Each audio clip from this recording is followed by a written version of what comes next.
नमस्कार मंडळी, मी सूरज खरटमल रत्न मराठी मीडियावर तुम्हा सगळ्यांचं पुन्हा एकदा स्वागत करतो. आणि भूतम भयम हा सिनेमा आपल्या भेटीस येतो आहे 24 जुलैपासून आणि त्याची संपूर्ण टीम माझ्यासोबत आहे. प्रमोशन उत्तम सुरू आहे. आज सोशल मीडियावरती तुम्ही अनेक ग्लिम्सेस पाहत असाल या फिल्मचे आणि आज त्यांच्यासोबत गप्पा मारण्यासाठी मी आलेलो आहे. खरं तर यांच्या बाजूला बसल्यानंतर आपल्याला सुद्धा फेम येतं, म्हणून मी स्वतःच आलेलो आहे मुलाखत घेण्यासाठी की आपल्याला थोडं फेम मिळेल. आणि मला सुरुवातच अशी करायची आहे, या सिनेमाने तुमची निवड केली की तुम्ही सिनेमाला निवडले? सिनेमाने निवड केली ऑफकोर्स. म्हणजे मला हे वाक्य कधी कधी करणे की जनरली मी या सिनेमाला निवडलं नाही, या सिनेमाने मला निवडले, की जनरली असं असतं मी नाही निवडू शकत सिनेमाला as an actor. I cannot do that. म्हणजे सिनेमाच निवडत असतो आपल्याला. आणि अर्थात त्याच्या मागे जी यंत्रणा लागलेली असते, दिग्दर्शक असतात, निर्माते असतात, त्यांना जेव्हा वाटतं की लेखक असतात त्यांना वाटतं की या पात्रासाठी हे योग्य, तेव्हा कास्टिंग होतं आणि या सगळ्यांचं कास्टिंग या पात्रांसाठी योग्य आहेत म्हणून झालेलं आहे असं वाटतं मला.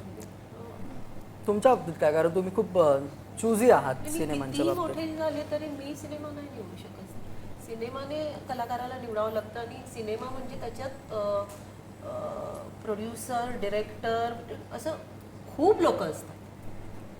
सिनेमा आपल्याला निवडतो. क्या बात आहे. रामजी, मुळात हा प्रश्न मी जवळपास खूप मोठ्या दिग्दर्शकांना आणि सगळ्यांनाच विचारलेला आहे आणि जे नवोदित दिग्दर्शक आहेत त्यांनासुद्धा विचारला आहे. तोही प्रश्न मी तुम्हाला सुद्धा विचारतो की जनरली पेपर टू स्क्रीन एक प्रोसेस असते दिग्दर्शकाची आणि प्रत्येकाची ती वेगळी राहिलेली आहे. त्यांच्या प्रश्नातून असं माझं निरीक्षण आहे, त्यांच्या उत्तरातून असं निरीक्षण राहिलेलं आहे की तुमचं मग प्रोसेस काय आहे सिनेमा घडवण्याच्या बाबतीत? तुम्हाला सिनेमा दिसतो, ऐकू येतो, तुमच्याशी बोलतो, साधारण या सिनेमा बाबतीत तुमची प्रोसेस काय राहिली? प्रोसेस म्हणजे हे उत्तर देणं खूप सोपं आहे. माझी खूप वेगळी प्रोसेस होती, पण प्रोसेस सगळ्यांची सिमिलर असते आणि त्याच्या पद्धती थोड्या वेगळ्या असतात. म्हणजे आजपर्यंत मराठीमध्ये खूप मोठे सिनेमे झाले, खूप मोठ्या दिग्दर्शकांनी खूप चांगलं काम करून ठेवलं आणि ते काम ते दिग्दर्शक कायम इन्स्पायर करत आले आणि त्यांच्या प्रोसेस कुठेतरी आपण बघत आलो. म्हणजे आज पॅन्ट्री बघितल्यावर आपल्याला असं वाटतं की आपल्याला अशा पद्धतीचा एखादा सिनेमा कधीतरी करायचा आहे.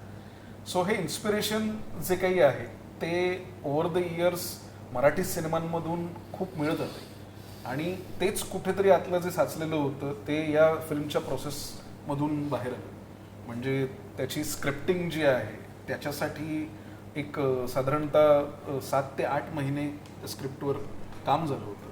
त्यानंतर त्याचं प्री प्रोडक्शन, कारण ज्या पद्धतीनं सिनेमा पेपरवर उतरला होता तो एक्झिक्यूट करण्यासाठी खूप पूर्वतयारी करणं गरजेचं होतं. त्यासाठी 6 महिन्यांचं प्री प्रोडक्शन संपूर्ण टीमनं केलं.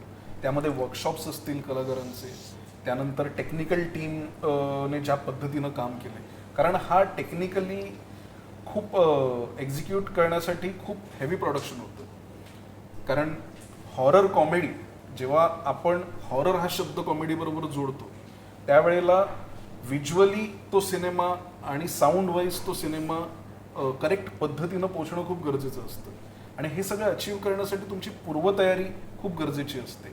मला असं वाटतं की त्या पूर्वतयारीमध्ये खूप नवीन गोष्टी एक्सप्लोर केल्या गेल्या, खूप नवीन लोकांबरोबर काम केलं गेलं. म्हणजे संदीप रवाडे आमचे जे प्रोडक्शन डिझायनर आहेत त्यांनी हिंदीमध्ये इतकं मोठं नाव आहे, इतके मोठे प्रोजेक्ट केले. सो त्यांच्याबरोबर काम करताना तो त्यांचा अनुभव जो आहे तो मला शिकायला मिळाला आणि एक प्रोडक्शन डिझाईन कशा पद्धतीने एका स्क्रिप्टचं करायचं, कशा पद्धतीनं आपण लोकेशन्सची निवड करायची, कशा पद्धतीनं आपण व्हिज्युअल्स तयार करायचे. सो या प्रोसेसमध्ये म्हणजे हे सगळं सिनेमा डिझाईन करताना माझ्यासोबत माझा DOP पुष्कर झोटिंग, त्यानंतर माझे प्रोडक्शन डिझायनर संदीप रवाडे, माझे निर्माते, हे सगळेजण होते. कारण निर्मात्यांनी, कारण सिनेमा करताना एक गोष्ट सगळ्यांची पक्की होती की आपल्याला मराठीमध्ये एक असा अनुभव थिएट्रिकल तयार करायचा आहे जो आज तागायत झालेला नाही. सो हा सिनेमा एक स्पेशल अनुभव घेऊन सगळ्यांसमोर येणार आहे. आणि त्यासाठी निर्मात्यांनी जे मला पाठबळ दिले म्हणजे नरेन कुमार आणि महेश कोरडे. तर नरेन सरांबद्दल मला सांगायला आवडेल की यांनी हिंदीत खूप मोठं काम केलं. म्हणजे जॉली LLB सारखा मोठा सिनेमा त्याचे हे निर्माते. त्यानंतर चुंबक सारखा सिनेमा ज्याने राष्ट्रीय पारितोषिक मिळवलं त्याचे हे निर्माते. त्यानंतर महाराणी सारखी जी वेबसिरीज आहे जी प्रचंड गाजली, तिचे 4 ते 5 सीझन झालेले आहेत, त्याचे निर्माते. सो अशा निर्मात्यांनी एक मराठी सिनेमा करणं, सो त्यांचा जो अप्रोच होता म्हणजे माझ्या विजनला सपोर्ट करणारे सगळे रिसोर्सेस त्यांनी मला प्रोव्हाइड केले. आणि झी सारखा पाठीराखा. आणि झी बद्दल बोलायचं झालं तर झीनं म्हणजे मागच्या काही वर्षांमध्ये कमाल केली. म्हणजे इतक्या लोकांचे डेब्यू झालेले आहेत.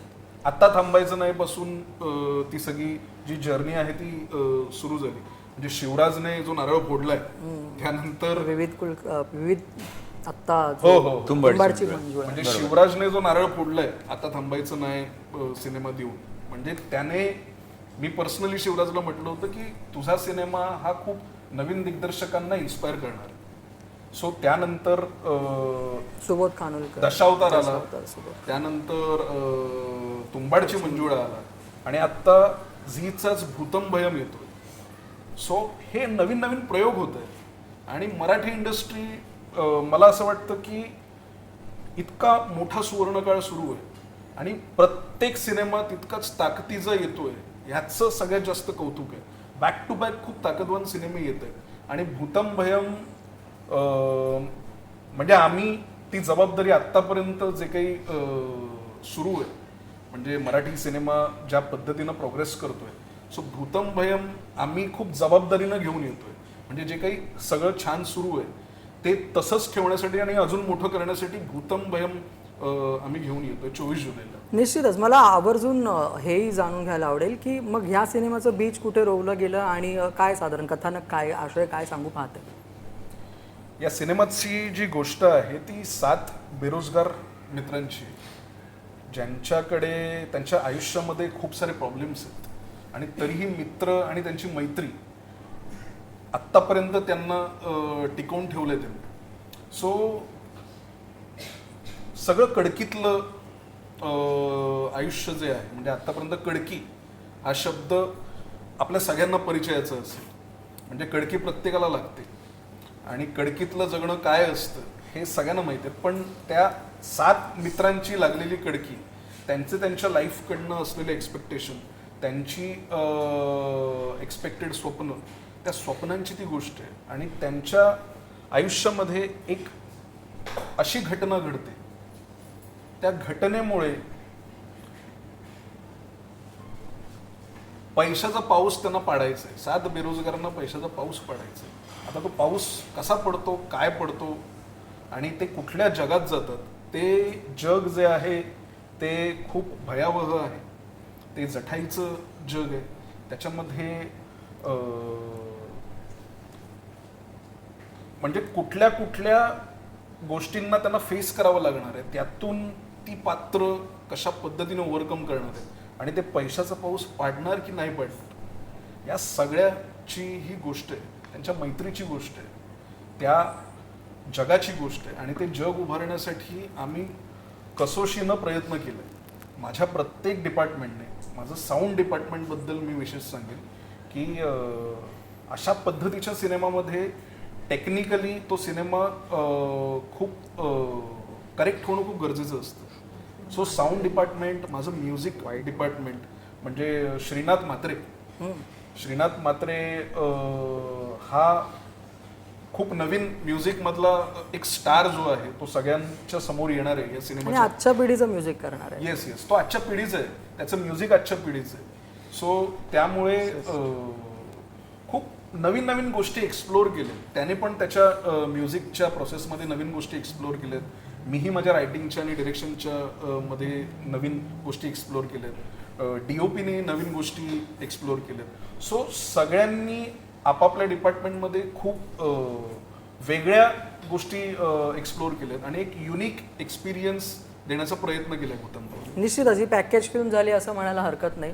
आणि ट्रेलर पाहिल्यानंतर ही निश्चितच वाटतंय की सोनिकली ते खूप साऊंड खूप छान झालेलाच आहे डेफिनेटली. दिग्दर्शकाचं विजन इतकं स्पष्ट असल्यानंतर मग कलाकार येतात. आता कलाकारांकडे येऊयात आपण. दिग्दर्शक जेव्हा आपल्याला एका गोष्टीचं किंवा एखाद्या कथेचं किंवा एखाद्या सीनचं ते कसं सादर करायचं हे सांगत असतो आणि कलाकार ते आत्मसात करत असतो आणि मग ते पडद्यावर जे काही ते उमटवायचं आहे ते उमटत असतो. परंतु तुमच्या बाबतीत असं राहिलेलं, म्हणजे ऑरेंज ज्यूस गँगच्या बाबतीत असं राहिलेलं की तुम्ही पार्श्वभूमी तुमची अशी राहिली की तुम्ही स्वतःच रायटर आहात, तुम्ही स्वतःच दिग्दर्शक आहात आणि मग शूटही तुम्हीच एकमेकांचं करताय. त्याच्यानंतर मग अशा दिग्दर्शकाचं जे आपल्याला सांगणं असतं ते तुम्ही कसं ऐकून घेतलं आणि कशा पद्धतीने ते पडद्यावरती उतरवण्याचा प्रयत्न केला? मला वाटतं की याच्यात सगळ्यात मोठी मदत आम्हाला वर्कशॉपमुळे झाली. वर्कशॉपमध्ये प्रत्येकाचं एक जे काही 20-25 दिवस आम्ही वर्कशॉप केलं त्याच्यामध्ये आधी तर बऱ्यापैकी ओपनिंग अप होतं स्वतःला. त्याच्यानंतर कॅरेक्टर शोधण्याच्या प्रवासावरती आम्ही निघालो आणि बाय द टाईम आम्ही सेटवर पोचू तोपर्यंत ते कॅरेक्टर पूर्णपणे आम्ही आमच्यामध्ये आणण्याचा प्रयत्न केलेला. सेटवरती बरं सीनचं रिडिंगही झालेलं बऱ्यापैकी 2-3 वेळा आम्ही रिडिंगही केलेली. आम्ही बऱ्यापैकी वेल प्रिपेअर्ड होतो. सेटवरती फक्त जादू घडवायची होती. ते राम सरांनी खूप इझिली केलं एकदम मोजक्या शब्दात की हां आपण आता हा सीन करतोय त्याचा आधी रिडिंग व्हायचं, जो तो आपापली इम्प्रोव्हायझेशन्समध्ये आणायचा आणि जो तो आपापल्या काम चोख करायचा. तिकडे सगळेच ऑन सेट जेवढी लोक टेक्निकल डिपार्टमेंटपासून सगळेच त्या प्रोसेसमध्ये मला नाही वाटत आम्ही एक 4-4, 5-5 वेळा कुठला सीन केला आहे. 2 ते मॅक्स 2 ते 3 हे किंवा एखाद्या टेक्निकल एररमुळे केलेला आहे आणि ते सीन्स संपलेले. आणि ह्याचं सगळं क्रेडिट जो आधी एक वर्कशॉप झाला ना तिथेच आमची बॉन्डिंग झाली, तिथेच कॅरेक्टर शोधणं. म्हणजे सरांनी एक बेसिक एक्सरसाइज सांगतो की तुमच्या कॅरेक्टरच्या 4 वस्तू काय असतील त्या घेऊन या घरून शोधून आणि हे 100 रुपये घ्या ह्याच्यातच त्या बसतील अशा घेऊन या. अशा बेसिक गोष्टी त्यावेळेला कळलं नाही बट ते नंतर हेल्प झालं टू बिल्ड की मी असं का बोलेन, मला हीच गोष्ट खायला का आवडेल किंवा मी इथे हे का बोलीन. ते आम्हाला उत्तरं मिळाली. ते त्यांना तिथे येऊन ते सांगावं लागलं नाही सेटवर असं मला वाटतं. सो ह्या प्रोसेसनी केल्यामुळे जे काय आम्ही रील्समध्ये करतो आणि जे आता चित्रपटात केलंय त्यामुळे तो प्रवास जो आहे ना तो ट्रान्झिशन जो आहे ना तो खूप सोपा झाला. वा. सो राम सरांच्या डिरेक्शनचा आमच्यावर कधी त्रास आम्हाला कधी झालाच नाही. कारण विषय असा होता की जसे आम्ही रील्स करतो आणि त्यात जसं तू बोललास की आम्ही स्वतः डिरेक्टर, स्वतः कॅमेरामॅन, स्वतः सगळं हे करतो. आमचं नेहमी हे असायचं की जर नीलची रील असली तर मग त्याच्यात तो डिरेक्टर बनतो आणि आम्ही ॲक्टर बनतो. आणि हे आम्ही दर दिवशी वेगळा वेगळा आमचा डिरेक्टर बनायचा. कधी नील बनायचा, कधी सौरभ बनायचा, कधी शुभम बनायचा. ज्याची रील आहे तो त्याचा डिरेक्टर बनायचा. सो आम्ही असं क्विक चेंज व्हायचं. आम्ही फक्त स्वतःचा काही डिरेक्टर कधी राहिलो नाही. आणि हे रील असे वेगळे वेगळे डिरेक्टर आम्हाला भेटले. त्याच्यानंतर जेव्हा आम्ही यांच्याकडे गेलो तर आम्हाला ऑफकोर्स आम्ही त्याच्यासाठी आतुरच होतो की आता नवीन डिरेक्टर काहीतरी ह्याच्यात काहीतरी करून फिल्म मधल्या प्रोफेशन ती प्रोसेस काय वेगळी असणार आहे. सो आम्हाला असं काय त्यांचा जसं मी बोललो डिरेक्शनचा त्रास झाला नाही. एकदम स्मूथ झालं ते आणि अगेन मजा झाली कारण त्यांनी तसं ते त्याला म्हणायचं डिरेक्शन घेण्यामध्ये आम्हाला काही त्रास झाला ते आपल्याला त्याचा अवघड नाही गेलं, दडपण नाही गेलं. कॉन्ट्रोवर्सी झाली तसं त्रासदायक डिरेक्टर कॉन्ट्रोवर्सी नाही आवर्जून. नाही उत्तर एकदमच योग्य आहे कारण त्यांना एकमेकांची सवय ना. मी तुझं ऐकणार आहे हे ऐकण्याची जेव्हा सवय लागते ना तेव्हा एकतर ते इझी होतं. आणि दुसरी गोष्ट म्हणजे जेव्हा रिसेप्टिव्ह डिरेक्टर असतो ना तेव्हा इट इज इझियर.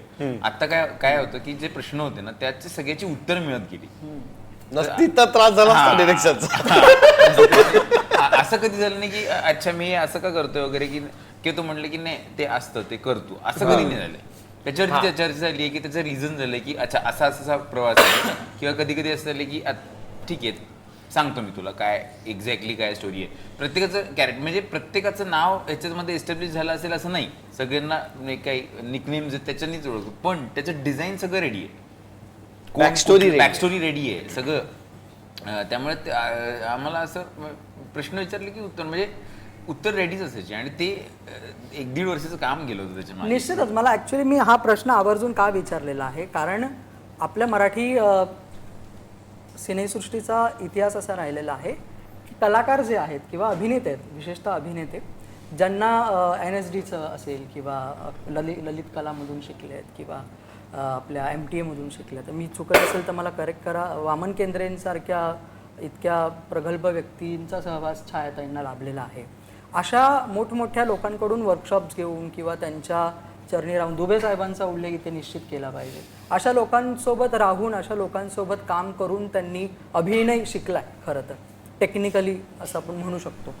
आणि मग आपल्याला तसा काय बॅकग्राऊंड नाही किंवा आपण काही तसं कुठल्या एका इन्स्टिट्यूटमध्ये जाऊन आपण अभिनय शिकलो नाहीत किंवा एखाद्या इन्स्टिट्यूटमध्ये जाऊन आपण वाक्य कशी लिहायची, स्क्रीन प्ले कसा लिहायचा, या सगळ्या गोष्टीचा कुठल्याच पद्धतीने आपल्याला तसा एक सपोर्ट नाही किंवा आपली पार्श्वभूमी तशी नाही. ह्याच्यामध्ये असा एखादा 2 तासाचा संपूर्ण अखंड सिनेमा करायचा आणि अशा एका दिग्दर्शकासोबत ज्याला स्वतःला थिएटरचा बॅकग्राऊंड आहे. सो ह्या सगळ्यामध्ये जी प्रोसेस मग थोडीशी लांबतेही आणि थोडंसं एक्स्ट्रा एफर्टसुद्धा आपल्याला घ्यावे लागतात वर्कशॉप्समध्ये. सो वर्कशॉप्समध्ये कशा पद्धतीने तुमचं एकंदरीत जडणघडण होत होती, नीलने तर सांगितलंच. आणखीन काही किस्से असतील, आणखीन काही टेक्निकल गोष्टी मी एक असतील गोष्ट तर सांगेन की मी ट्रेन प्रवास खूप कमी केलाय, म्हणजे नाहीच केलाय मुळात जास्त. म्हणजे केला असेल तर जास्तीत जास्त भांडूप ते मुलुंड, ठाणे, तर एवढाच. कधी CST गेलो तर माझा बसचा प्रवास जास्त असायचा. तर मला राम सरांनी सांगितलं वर्कशॉपमध्ये की तू वसई विरार ट्रॅव्हल करतोस, महालक्ष्मी वगैरे असं सगळं तू, आणि ते खूप गर्दी असते, तर तू एकदा जा, तो प्रवास बघ, एक्सपिरियन्स घे. गेलो आणि चांगलाच एक्सपिरियन्स घेऊन आलो. आणि पण नाही, पण त्या प्रोसेसमध्ये खूप मजा आली. ते ना कोणाला माहिती नाही तिथे की मी इथे काय आलोय. मी बॅग पण लावली आहे, मी ऑफिस टाईम गेलोय तिकडे. त्यांना नाही माहिती, त्यांना असं वाटेल की अरे भाई, म्हणजे काय काय असे होते की माझा मित्र होता माझ्यासोबत, असे होते की अरे तू रील्स करून जॉब पण करतोस. म्हणजे त्या अशा गोष्टी झाल्यात, पण त्या प्रोसेसमध्ये आम्ही होतो की आम्ही ते सगळं करत होतो आणि त्याचा खूप फायदा झाला. म्हणजे ते कॅरेक्टर पकडायला, म्हणजे ते पकडायला लागलंच नाही, म्हणजे ते झालं आपोआप की आम्ही तसे राहायला लागलो. म्हणजे मला सवय झालेली. आता ते त्या 40 दिवसामध्ये फॉर्मल कपडे घालतो मीच माझा व्यवस्थित राहतोय, व्यवस्थित करतोय. नंतर मग मेकअप मॅन नाही, मी स्वतःच टीका लावायचो घेऊन. सो हे सगळ्या त्या सवयी लागत गेल्या. माझ्या हातातलं माझ्या 4 अंगठ्या आहेत. तर मी तेच बोलतोय की त्या वर्कशॉपमुळे ना ते कॅरेक्टर सहज निघत गेलं. ते तन्मय आपटे तो येत गेला आणि माझ्यातला तो सिद्धांत कुठेतरी मागे राहिला. सो ती प्रोसेस खूप बाप होती. आणि आमच्या सगळ्यांमध्ये अजून एक गोष्ट आहे ना, जसं तू बोललास की डिरेक्टली म्हणजे ह्यांनी इथून इन्स्टिट्यूटमधून शिकलेत, हे इथून वेगळ्या वेगळ्या इन्स्टिट्यूटमधून शिकलेले आहेत. आम्ही असं काय मोठं नाही केलं आहे, पण आम्ही डिरेक्टली रीलवर पण नाही आलो आहे. आमची एक प्रोसेस होती की काही जणांनी इथे थिएटर केलेलं आहे, थिएटरचा एक्सपिरियन्स आहे. सो ते कमर्शियल पण केलेलं, प्रायोगिक पण केलेलं. सो ती प्रोसेसमध्ये गेलो आहे. सो माहिती आहे की कसं वावरायचं असतं. म्हणजे ऑफकोर्स थिएटरचं परफॉर्मन्स आणि कॅमेरासमोर वेगळं असतं, पण तरी एक अंदाज असतो ना की असं नाही की रील करतोय 90 सेकंड्स आणि अचानक अरे हे काय, हे कॅमेरा काय, सेन्स काय असतो गोष्टींचा हे माहीत नाही असं नाही आहे. सो त्याप्रमाणे आम्ही तसे उतरायचो. पण त्याच्यात पण आमच्यामध्ये तेच होतं की परत उतरू, परत फ्रेश ॲज अ स्टुडंट जाऊ आणि बघू नवीन काय शिकायला भेटतं याच्यात. मग ते छायाताईंकडून असेल, त्यांच्याकडून असेल किंवा पुष्कराजकडून असेल किंवा मनमीतकडून असेल, काही ना काहीतरी शिकायला भेटायचं की अरे तशी ॲक्टिंग करून बघ, अरे तसं बोलून बघ, किंवा तू जरा असा वावर कॅमेरासमोर किंवा काहीतरी वेगळं कर. सो ते नवीन शिकायला अजून आणि हे मला माहिती आहे की हे एंडलेस आहे, हे थांबणारच नाही. हे पुढच्या फिल्ममध्ये, हे त्याच्यानंतर हे थांबणारच नाही. सो ती मजा खूप छान आहे. ती निश्चितच आवर्जून हा विषय तर येऊन राहतोच म्हणा, कारण तुमच्याविषयी एकंदरीत क्रिएटर्स काय किंवा रील स्टार्स काय ह्यांच्याविषयी अनेक आत्ता जे अभिनेते आहेत किंवा इंडस्ट्रीमध्ये खूप उत्तमरित्या वावरतात, काम करतात, या लोकांनी तुमच्याविषयी बोललेले. मग ते पॉझिटिव्ह आहे आणि नेगेटिव्हसुद्धा आहे. नुकतीच मी एक रील पाहिली, निळू फुले यांच्या मुलगी गार्गी फुले यांनीसुद्धा एक वक्तव्य केलं असं चॅनलला मुलाखत देताना, की त्यांचं असं ठाम म्हणणं आहे की त्या रील स्टार्स किंवा डिजिटल क्रिएटर्स जे आहेत त्यांना ते अभिनेते मानतच नाहीत. त्यांचं असं साफ पूर्णपणे म्हणणं आहे. सो हे तुम्ही पाहिलेत का, किंवा असे बोलणारी जी लोकं आहेत त्यांना साधारण तुमचं काय सांगणे, काय मत आहे? काही सांगणं नाही आमचं काहीच सांगणार नाही, खरंच काही सांगणार नाही. म्हणजे आता म्हणजे प्रत्येकाचं मत आहे. प्रत्येकाची मत आहेत यार. म्हणजे म्हणजे ती चुकीची असतील बरोबर असतील ते समाज ठरवेल किंवा प्रेक्षक ठरवतील. आता उद्या जर आमचं काम मी अभिनेता म्हणून किंवा हे सगळे काम करतायत हे थिएटरमध्ये कोणाला नाही आवडलं ते नाही बघणार आहेत किंवा 4 लोकांना नाही सांगणार आहेत की बाबा ह्यांचा जाऊन सिनेमा बघा. आणि जर उद्या ते आवडलं, कमालीचे ऍक्टर आहेत रे, जाऊन बघा.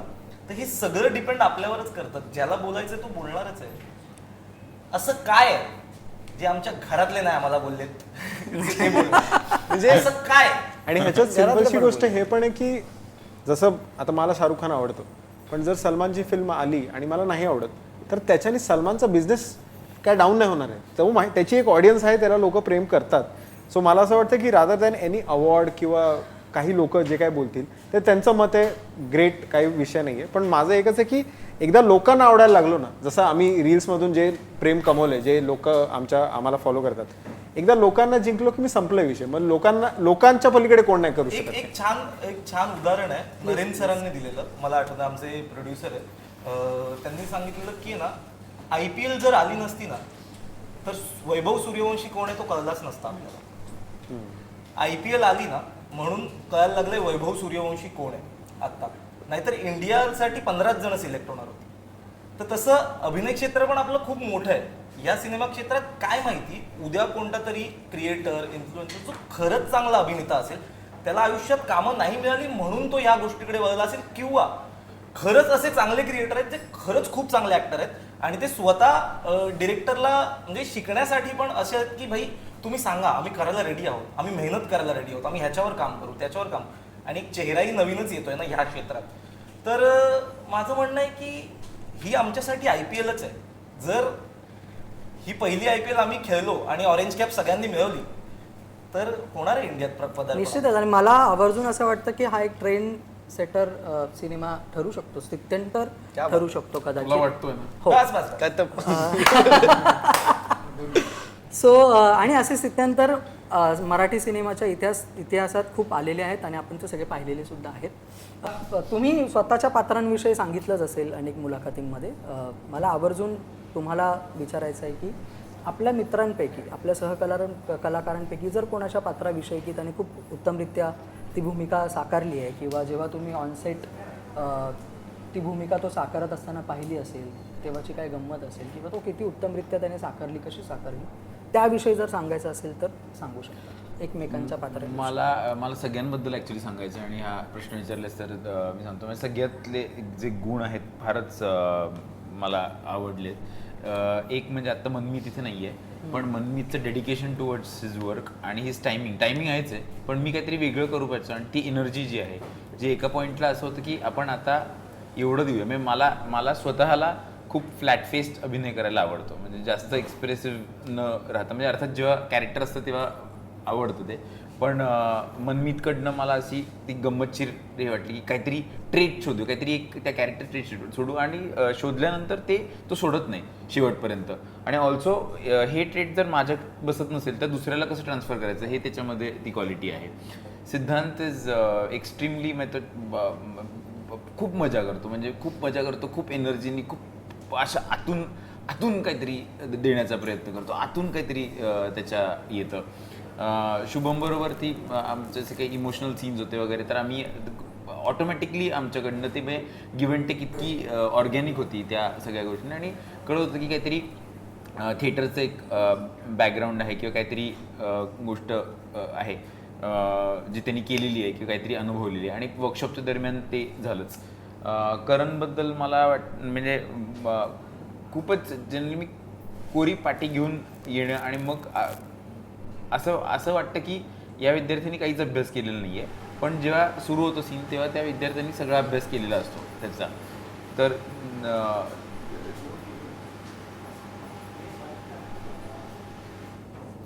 ती एक गोष्ट.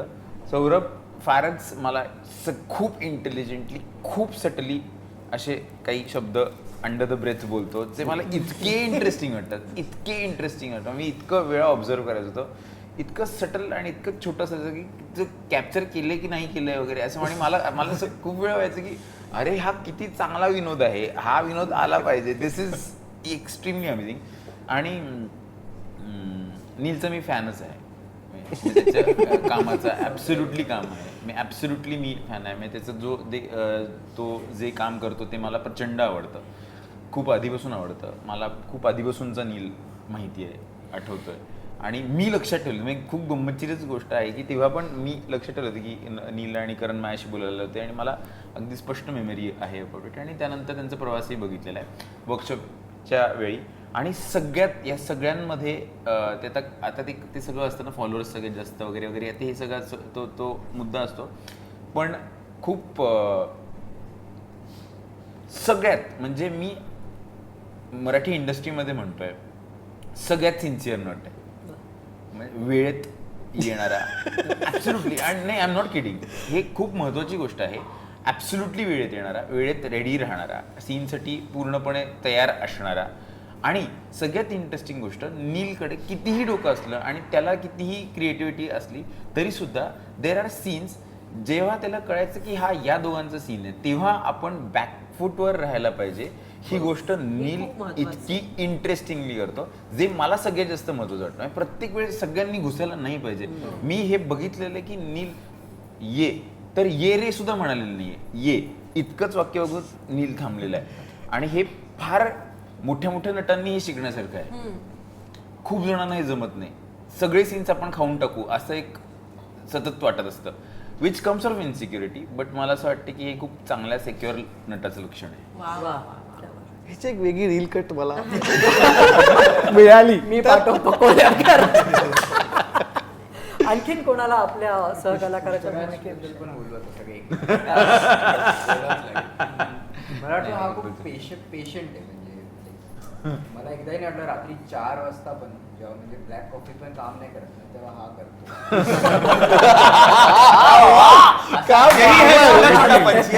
यही है. एकदम पेशंट मध्येच बुक वाचणार.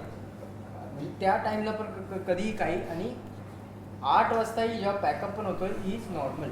आम्ही वेट करतोय, असेल पण याच्या आत दाखवत नाही, पण but very patient and obviously good actor. आपण आज स्टेजवर पण बघितलं की like very fluent and natural I would say. So thank you. Fluent natural. Pushkaraj एक जस्ट बोलतो म्हणून, पुष्कराजची एनर्जी जी आहे ना, त्याला चांगली एनर्जी मॅच करता येते सगळ्यांसोबत. म्हणजे तो माझ्यासोबत काम करतो, तो माझी एनर्जी मॅच करणार. तो सिद्धांतसोबत किंवा सटल ॲक्टर, शांत ॲक्टर बरोबर करतो, किंवा मनमीत जो एक फुल असा एनर्जेटिक होतो त्याच्यासोबत पण तो मॅच करणार. आणि ॲट द सेम टाइम तो त्याचा झोन पण नाही सोडणार. After the cut if he is in some zone तर तो त्या झोनमध्ये बॅक जाणार. तुम्ही इथे कितीही आग लागली जरी असेल तरी तो तिथे त्याचं काही काम चालू असेल तो त्या झोनमध्ये असेल. जर त्याचा मुळे आता मस्ती करायची तर तो सगळ्यांना मस्ती करायला लावेल. म्हणजे तो त्याच्यामध्ये ती एनर्जी की तो अख्खी रूमची वाईब पण चेंज करू शकतो. ॲट द सेम टाइम तो स्वतःचा हे पण जपू शकतो. हे मी ओव्हरऑल त्याच्याबरोबर खूप जाणवलं. मी त्याला काय नाही बनेस, तू शांत काम चालू आहे. सो त्याचे वेगवेगळे झोन्स असतात, but he is very as a person he is very present असं मला म्हणायचं. Always present. असं झोनमध्ये राहून सुद्धा स्वतः प्रेझेंट राहणं. कुणी काही विचारलं तो पटकन उत्तर द्या. असं नाही की त्याला माहिती नाही काय चालू होतं, आजूबाजूला काय चालू होतं. त्याने सगळ्यांविषयी एक कॉम्प्लिमेंट दिली, पण त्याच्याविषयी जवळपास 4-5 कॉम्प्लिमेंट येतात. त्यासाठी बोललास का तू सगळ्यांविषयी? नाही 4-5 नाही, खूप कमी आहेत कॉम्प्लिमेंट ह्या दोघांसाठी, त्याच्यासाठी आणि मनमीतसाठी. कारण आमच्या 5 जणांचं बॉन्डिंग, आम्ही एकमेकांना तोंडावर काहीही बोलू शकतो. पण हे दोघं जेव्हा आलेले ना, पहिल्याच दिवशी मला ह्या दोघांनी फील करवलंय की आम्ही ह्या दोघांनाही काही बोलू शकतो. तेव्हा ते 7 मित्र डिरेक्टली पहिल्या दिवसापासून उभे राहिलेत. म्हणजे एक किस्सा होता ज्यात आम्ही कमी कपडे घातलेत फिल्ममध्ये. अंघोळीचा असेल किंवा नाहीच घातले. ओके नाही घातले, तू कमी घातले. असंच फक्त. तर त्या याच्यात अंतर्वस्त्र. त्या याच्यात हा माणूस होता ज्याने लीड घेतलंय आणि म्हटलंय की ओके माझ्या मागे रांग लावा. आणि अटेन्शन करून आम्हाला डिरेक्टली 100 लोक उभे आहेत सेटवर उभं केलं. सगळ्यांना तिकडे त्याचा एक डान्स आहे 1, 2, 3, 4 वाला, तो नाचायला लावलाय त्यांनी मैदानात एका. आणि तो जो एक ऑकवर्डनेस होता तो Awkwardness पुष्कळनी गेला. घालवून टाकला. अंडरवेअर वरती अख्या मुलींसमोर सेटवरच्या सेंटरला ग्राउंडला मधोमध आम्ही संध्याकाळी 8 वाजता डान्स करतोय सीनच्या आधी. त्यानंतर 2 दिवस आम्ही त्याच कॉस्ट्युमवर होतो ना, आम्हाला टेन्शन लाजच गेली, निघूनच गेली, लाजच गेली. गेली लाज. क्या सो हे सगळं शिकलोय आणि हे सगळं बॉन्डिंग ते तसंच आहे. हे इम्पॉसिबल आहे, कोणी सांगितलं नाही नाही, ह्या सगळ्या कोणताही बिटवीन द अभिनेता लाईन्स गोष्टी आहेत आणि बिटवीन द लाईन्समधून आपण ज्या गोष्टी निरीक्षण करून पाहतो त्याच्यातून काही ना काही शिकत जातो. हे तुम्ही खूप उत्तमरित्या आता सांगितलं. मी शेवट करतोय. छायाताई, तुम्ही सिनेमाच्या बाबतीत किंवा मराठी सिनेमाच्या बाबतीत विशेषतः फार बोलके राहिलेले आहेत. अनेकदा तुम्ही मोठमोठ्या प्लॅटफॉर्मवरती मराठी सिनेमाविषयी किंवा सतत बोलत आलेलं आहे की सिनेमाने छान काम केलेलं आहे, छान काम करत राहिलं पाहिजे. आणि आत्ता हा जो काळ आहे मराठी सिनेमाचा सुवर्ण काळ आहे. सुगीचे दिवस आले मराठी सिनेमाला आपण पाहतोय, बघतोय. 100 कोटी पुन्हा एकदा आपण पार केले. राजा शिवाजी असेल काय, आणि आत्ता देऊळबंद 2च्या निमित्ताने. भूतम भयम ह्या सिनेमामध्ये अशा कुठल्या गोष्टी आहेत जे हे जे सगळे रेकॉर्ड्स आहेत किंवा आता जे सुवर्ण काळ आपण पाहतोय त्याची सस्टेनेबिलिटी ठेवेल आणि ते सस्टेन राहील, काय वाटतं? किंवा पुढचं माहीत नाही. आम्ही प्रयत्न केला आहे आणि तो प्रामाणिक प्रयत्न आहे. आणि मला वाटतं कुठलाच सिनेमा किंवा कोणताच डिरेक्टर की अरे आता आपण 100 कोटी क्रॉस करूया, नाही, आपण प्रामाणिक प्रयत्न करत राहायचा. आणि ते असं आहे ना, ते सोडून द्यायचं प्रेक्षकांच्या हातात. आपलं काम संपलं आहे. मला तरी एवढंच माहिती आहे की आपलं काम आपण करायचं आणि प्रामाणिकपणे ते सोडून द्यायचं. वा, क्या बात आहे. जाता पण जाता मला हां, हां. हे Yes, सॉरी please. मी हे करते, Please. मला हे सगळे यांच्या गप्पा ऐकताना ना मी हे सगळं मिस केलंय. जे यांच्याबद्दल सांगितलंय ना, हे खूप मी मिस केलंय. आणि मला खूप आवडलं की तुम्ही सहकलाकार एकमेकांना म्हणजे फक्तच त्यांनी मजामस्ती नाही केली आहे. जर फक्तच मजामस्ती केली असती ना तर त्यांनी हे जे एकमेकांचं निरीक्षण केलं असतं ना ते झालं नसतं. सो आता मला उलट आणखीन असं वाटतंय की तुम्ही सिनेमात नक्की काय केलं असेल. कमाल.